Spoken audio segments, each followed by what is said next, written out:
let's just record now and see what happens. I guess you're right. I mean, duh. See what happens. Right. So I'm here with Crystal. Hey, Crystal. Hey, I'm Crystal. For you guys who don't know me, and this is Allison, otherwise known as the Fabulous One. That's an old nickname that I adopted. I confiscated from my mom's best friend. Oh, really? She used to call the house when I was a kid and say, "Good evening. Is your mother available? This is the Fabulous One. Tell her the Fabulous One is on the phone." That is interesting.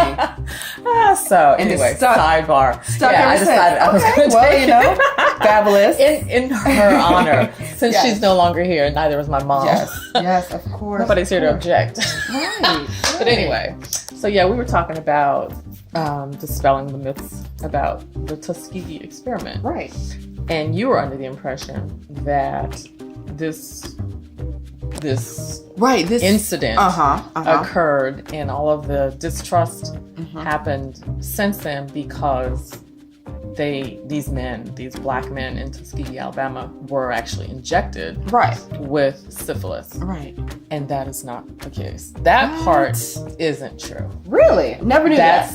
Right. There's still a lot of misconception around what actually happened. Right. So the U.S. Public Health Service started this observational study back in 1932. And they decided, I don't remember exactly why or how Tuskegee, Alabama was selected. Right. But I think it had a lot to do with the concentration of black men in that area and the accessibility that the community health nurses had to that community.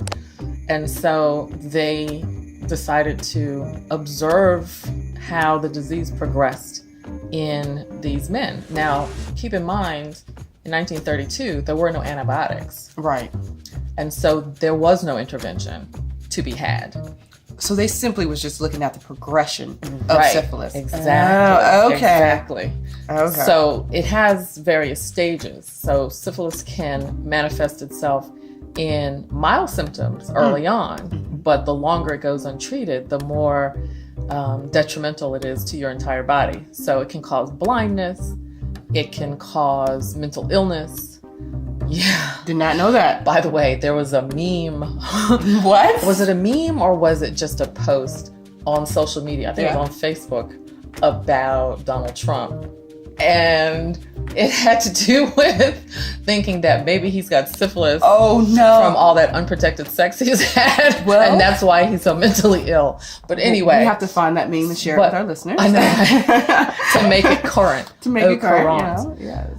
But so syphilis ultimately results in death. So did their families already know they had syphilis? Like they knew they had syphilis and their families knew? Or I see, that's where it gets a little murky. Okay. I think that by and large, all of the men knew either going into it or they were, as they were brought into the study, informed that they had syphilis based on the symptoms that and the history that the doctors took.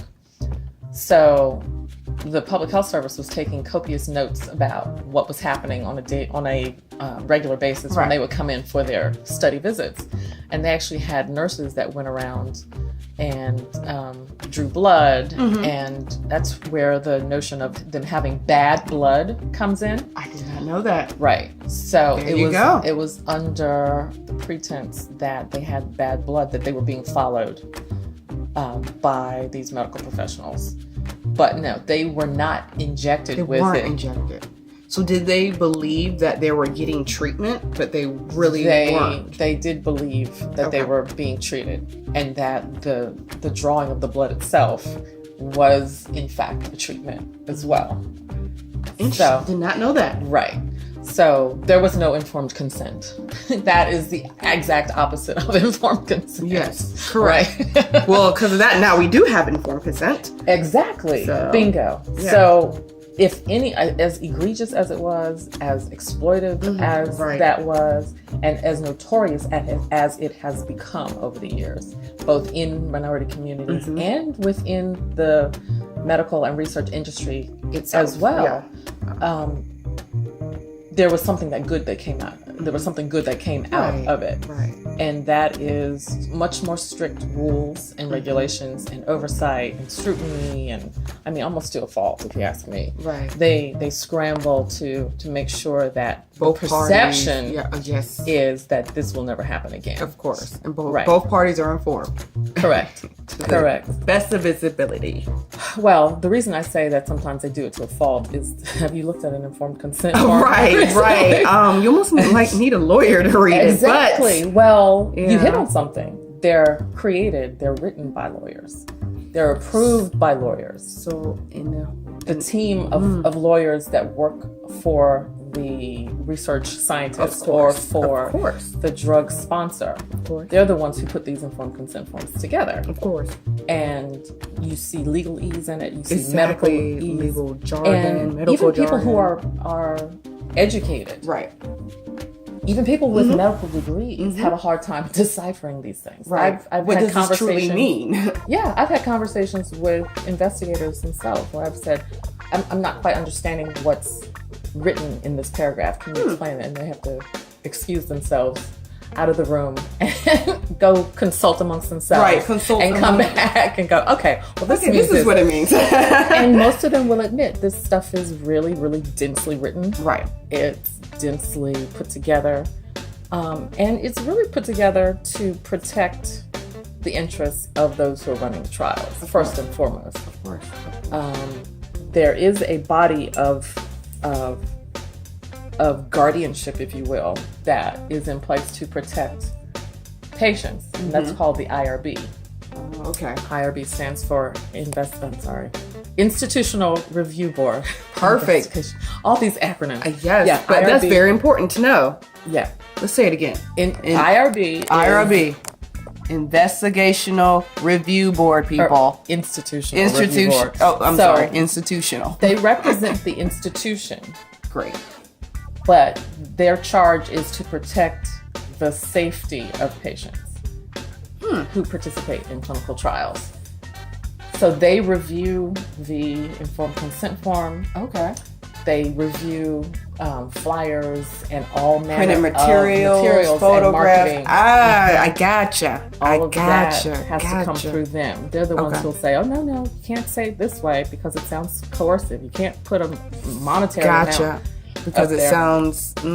Yeah. And the FDA, and there are other agencies too that are involved in the oversight of clinical trials. There's one called the Office of Human Research Participants. The Office of Human Research Protection. Protection. P is for protection. Yes. P is for protection. Of the participants. Of the participants. Two So P's. it should be OHRPP. Yes. PP. But they are there to again reinforce that safety is the utmost importance. Of course. And that people's rights are observed, that people are informed, that there's full disclosure about what the studies are attempting to do, what the design is intended to discover, how they intend to go about the study, that it's well described, that it's that it makes sense, Right. and that it doesn't put people at undue risk, Right. when they participate. So it sounds like participants are very covered. It sounds like they have a number of parties designed to protect them. To look out for their best Right. interest. So that's, It's true. it's really reassuring if you ask me. I feel the same way. In fact, I will tell people all the time because I have participated in clinical studies. Of course. I've lost count, maybe 15 in the last 15 years or so. And I feel more comfortable in the environment of a clinical study than I do in a regular run-of-the-mill medical clinical environment. Right. And I say that because when's the last time a doctor sat down and actually had a conversation with you? Never. They're so pressed for time. They're double booked all the time. In and out. in and out. You're lucky if they even sit down, let alone have a real conversation. Lucky to even get a doctor. You might get a nurse practitioner. There's that too. You know, nothing against them. Right. I mean, nothing. I've had some really good experiences Right. with nurse practitioners and other ancillary staff. But the point is that environment, the regular medical, the run-of-the-mill medical office, Right. is essentially an assembly line. It is. It is. It's a mill. It's, in and out, bill, and keep it moving. And then the other thing to worry about, Yeah. well, for me anyway, You know, is how up to date these doctors are with the latest. that is right. Now, think about what the latest is, though. The latest is what's coming down the pipeline Right. out of clinical trials. Right. That's considered cutting edge. People are always looking for what's next, what's better, what's greater, what's less Risky. less risky, Yes. less invasive, offers fewer side effects, etc., etc.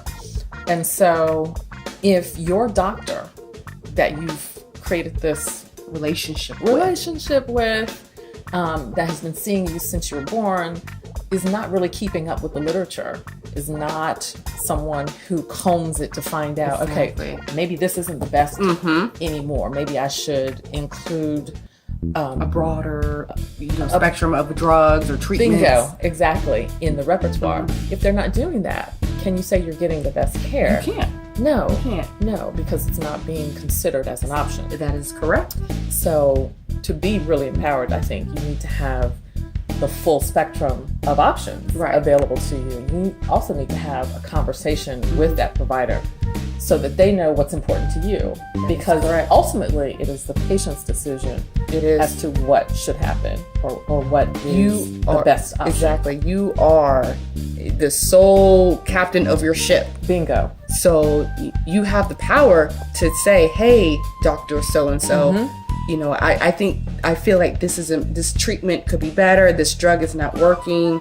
Or I don't like the side effects. I don't like the side effects. The side effects are worse than the symptoms I was having with whatever the disease was. Now, what is the cutting edge? Is there anything new? And if they're hard to find, if you're getting a response you're not comfortable with, you have options. You have options. You get a second opinion. You can get a second opinion. But one of the greatest options is become a participant.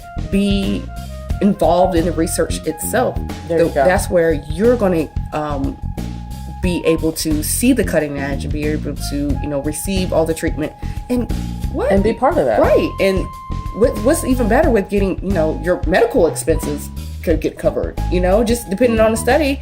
There's a lot of great benefits. Absolutely. Just not, cutting edge treatment, but your medical, could be covered. Some have compensation packages or time and travel. Most of them do. In fact, right. all of the studies that we interact with, really, that we contract with, are those that compensate patients, because I feel like that is an absolute necessity. I think so too. I think it's the right and honorable and ethical thing to do for people who are willing to volunteer. Right. Their time, their bodies, sometimes their lives, if you think about it. Exactly. They're putting everything at risk. Right. And so there should be compensation for that. And if the other players in this equation are getting paid, if your coordinator, if your nurse, if your physician, principal investigator, if all of the players on the corporate side of the drug sponsor who are trying to bring something new to market are getting compensated, and they can't do this without you, shouldn't that just give you even more gravitas and more value, inherent value? Right. So we always preach that participants are invaluable research partners. Yes, they partners. are partners. Partners. And they should go in having a sense of responsibility around doing something that is meaningful and that is bigger than themselves. But they also should feel entitled to all the benefits of having participated, having contributed. Right. Contributed to this kind of cutting edge medicine, because without participants, it doesn't happen. It doesn't happen. I get so sick and tired. I don't want to go off on a tangent, but it is the bane of my existence when organizations that are responsible for collecting money and raising funds to awareness and quote unquote, find the cure, when they don't talk about this critical component of people. Step two. Because the money doesn't make a difference if you don't have anybody sitting in the chair. Exactly. What good does it do? It doesn't. And it's not like people who are donating their money get it refunded if they don't get participants involved. And so there's this whole narrative that is very misleading that's out there now. I do agree. Because it's really sins of omission. They're not painting the total entire picture. They're not telling the whole story. And they're doing all of it a disservice. Yeah, I definitely agree. I think the number one answer is, when people are asked where, you donate all this money to these certain, race for the cures and things like that, where do you think it goes? Research. I'm like, define research. Yeah. Define it. Exactly. What type of research? Because it's so murky. I think they really do think someone sitting, in a lab coat, microscope, and like looking at cells. Like, they're like, okay, right, got it. Exactly. I'm like, that's not research. Bottle it up. Right. Research is you. You are Pull the research. Pull the truck around. Exactly. Like, okay, we done found, now. They're in the woods. They found some magic flower, and now, they're in a microscope. Like, we got it. I mean, I really, once upon a time, that's what I thought research was, they're finding a cure, literally going in a jungle, finding some mysterious plant we haven't seen, going back to the lab. It's not untrue. It's just not the entire story. It's right. But, I mean, right. That's the beginning part of it. Exactly. There's just this huge middle part. Where they have to test it on people, that kind of whole part before it can kind of go out. By federal regulation, we can't put anything on the market without being approved by the FDA. Correct. And the FDA has to look at all the data that's been collected. Right. And all of the scrutiny that has taken place over the course of the study, right, to make sure that everyone who's involved in the study as a patient has been exposed at the same level, that they're doing the same thing for each of the branches of the study. Right. So there are what they call subjects. I don't like that term. I don't either. Participants. Volunteers. Who are getting the investigational arm of the study, whether that be a new drug or a vaccine, or a treatment, whatever type of treatment. Or sometimes studies are just looking at how well devices work. Yeah, exactly. Diagnostic procedures, things of that nature. But those people are compared to what's called a control group. Those who are not given that particular intervention, who are either exposed to what's called standard treatment, what we already know, to see how that works by comparison, or they're given a placebo, which is a sugar pill or something that's made to look like it's active, but it's not. And we scientists who are involved in research do that in a what's called a blinded kind of way, so that nobody knows whether they're getting the actual drug or the placebo, so that won't affect the way that they describe their symptoms, or whether they think it's working or not. We don't want data that's biased or that's colored by someone's opinion. I know I'm getting the aspirin and not the sugar pill, so this should be working. Well, if no one really knows who's getting what on the study site level, then that kind of bias is completely minimized. Now, there are officials who do know. So there are times when the study has to be unblinded for whatever reason. Someone needs to or decides to leave the study before it's completed. They will unblind. Oh, really? Okay. To see, whether there needs to be a certain kind of follow-up for that person, depending on whether they were part of the control group or not, or whether they were getting the particular drug.